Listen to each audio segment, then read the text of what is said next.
Hallelujah. Odofo onyankopon shira bebre. Na onye okese sanse de nyinara wo ma ho kwan so nyame nkronkron enkasa emfancho. Yada nyame ti asefo na ase odomfo wo ne yedi ne yie. Ewade wanhwe mfom so ho ntwa ya ntwene o. Wo na mo adom so ama yehu kese ye se ayeye enka udin. Enedue insuso odomfo ye bompa eja ye ho hya wonsase. Ewade kasa kire yen ne yehu ani onyam na kese ye. Ewo Jesus Christ demo ene ya bompa ye. Amen. Adofo me ma wakwa aba nanso de bauti asese dwumedie so. Na ya fa akenkan sam afi Asomafo Ndwoma no eti baako ne chichemu dumie no edikosi dunnan. Asomafo Ndwoma no eti baako de chichemu dumie no edikosi edunnan. Adofo mentie Awurade asem. Ose na esuafo no esan omochi eba Jerusalem. Ehina na omufre no mufi ngobi pono so.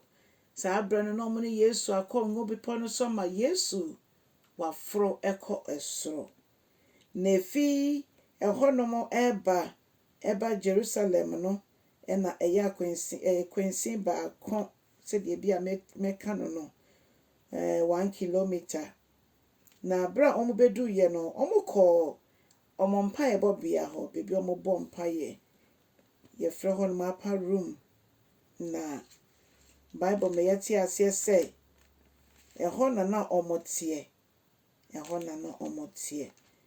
na edin a meka ne se no omo ka saa edom yi ho eye Peter, Yohane, Yakubu, Andrew, Philip, Thomas, Bartholomew, Matthew, Yakubu a ono nso no oye Alphaeus ba. Afei Simon ono nso ye kan say Simon the Zealot. Yerim say Peter nso eye Simon. Na ha de ebo Peter din say Peter ena Simon foforo nso ewo ho. Ena Judas enye dia oyi Yesu maaye no na emom Judas a ono so ne papa ye friend James. Na Bible me yeti ase so mu nyina ekohie mu faako. Na ho na no mota ehia ebo mpaye. Odofo tumi ewo mpaebo mu na Baakoyɛ mu mpaebo nso efrudu Nyankopɔn enim. Eno nti na esuafo no ombeya Asomafo no ensenkyerɛni di omunwumedi echisa. Omo de omo nyina to Awurade so eka omo ho bɔ mu Baakoyɛ mu ene nkunimdi wo. Odofo Bible say ehɔ na omota ehye mu ebo mpaye de bia. Na omo ka omo ho bio nso eye Yesu ankasa ne maame Mary. We di adanse se Mary ji ne ba ne di se oye nyame. Na afei emma bi nso no mo ka ho bi. Ya mo mudin batie ne mu se Susanna ne Joanna no mu nyina no Salome ebra Yesu ti ase Mary Magdalene no mu nyina edi Yesu echi. Ti medi se sa emai ene ebinom so ka ne ho eka omo ho.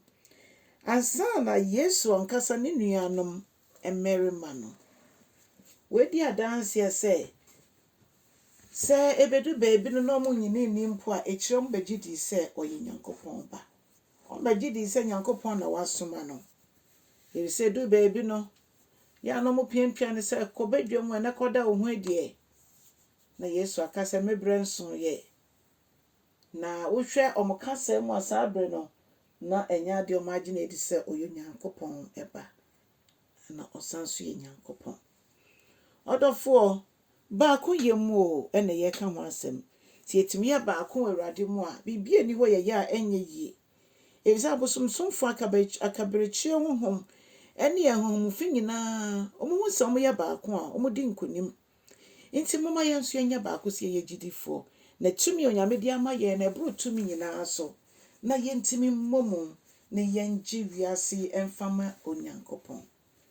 Onyankopɔn hyira wo no ndomo akwankyerɛ se nyina ebomu a ne ye setie ma no a ye behu n'ani onyam. Onyankopɔn moa wo na mo ye nyina sɛ yɛde n'asɛm no ɛbɛma afoforo nso. Ɔdɔfoɔ chansɛm yi na ne oni ni da so nye ni da so. Na wotwa kra ba ko Awurade a ɛsoro dom nyina eni bechi. Onyame nhyira ɔkyena nso yɛbɛhyia mu bio. Bye bye.